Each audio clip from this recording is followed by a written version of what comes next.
If you're a creative, but also a control freak, you're gonna love the power of drop zones in Fundy Designer's album design, wall art design, and card design modules.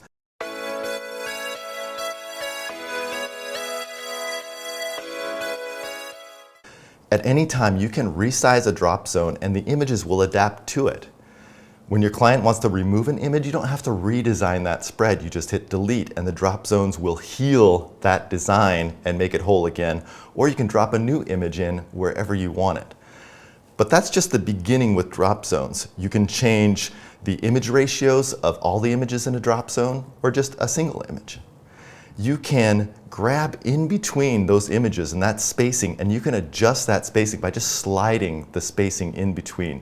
Now this is a patented technique, so you're not going to find this anywhere else. You can easily adjust the spacing, add strokes, drop shadows if you want to do that if you're designing like a card or a studio magazine. It's really those drop zones that give the magic in Fundy Designer and gives you complete control.